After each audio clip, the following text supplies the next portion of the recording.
teman-teman mahasiswa, kembali lagi dengan aku Eldina, teman terbaik kalian untuk bercerita. Nah, sebelum masuk ke sesi kali ini, aku ada pertanyaan nih. Kalian pernah gak sih berniat, udah ngumpulin niat belajar sebentar, sekitar 5 menit, tetapi tiba-tiba 1 jam udah berlalu? Bukan belajar, tetapi malah asik scroll media sosial. Pasti pernah kan? Nah, teman-teman, ini adalah tantangan nyata kita sebagai mahasiswa di era digital. Teknologi yang seharusnya membantu proses belajar justru sering menjadi penghambat terbesar fokus dan produktivitas kita. Nah, aku mau berbagi cerita nih. Apalagi aku sebagai mahasiswa, hampir seluruh aktivitas akademikku bergantung pada gawai. Aku apalagi mahasiswa Prodi Pendidikan Bahasa dan Sastra Indonesia, seperti mencari jurnal, mengerjakan tugas, hingga diskusi kelompok. Namun dalam satu perangkat yang sama, pasti terdapat berbagai hal distraksi, misalnya sosial media dan juga notifikasi pesan. Nah, awalnya aku merasa bisa mengontrol semuanya, namun kenyataannya fokusku sering terpecah tanpa aku sadarin.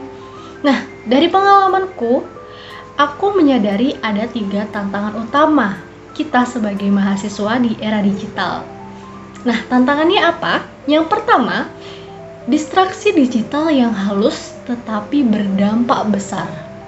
Misalnya, satu notifikasi saja dapat memecah konsentrasi. Aku pernah belajar cukup lama, tetapi ketika diminta menjelaskan kembali materi, aku kesulitan. Waktu memang terpakai, tetapi pemahaman tidak terbentuk secara maksimal. Dan itu sama aja sia-sia. Lalu yang kedua, ilusi produktivitas. Kita sering merasa sudah belajar hanya karena laptop terbuka dan buku di depan mata kita.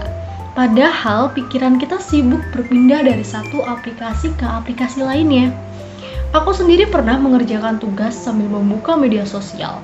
Dan hasilnya, ya pasti kalian tahu, kurang maksimal. Kita terlihat sibuk, tetapi sesungguhnya tidak fokus.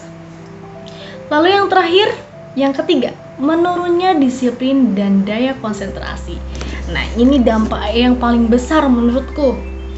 Ketika distraksi terus dibiarkan, fokus menjadi sesuatu yang sulit dilatih.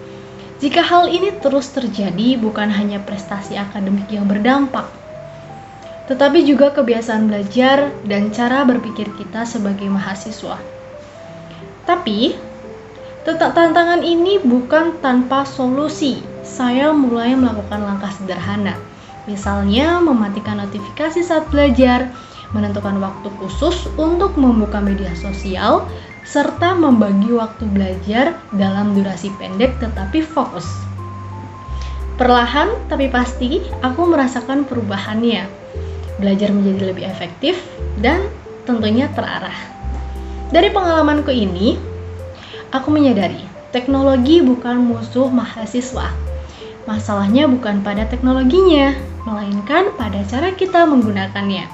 Nah, oleh karena itu, aku mengajak teman-teman semua untuk lebih bijak dalam menghadapi era digital. Mari kita kendalikan teknologi sebelum teknologi mengendalikan kita. Gunakan gawai sebagai alat untuk berkembang, bukan sebagai penghalang untuk berprestasi. Karena masa depan kita sebagai mahasiswa tidak ditentukan oleh seberapa sering kita online, tetapi oleh seberapa sadar kita mengelola waktu, fokus, dan juga tanggung jawab. Terima kasih.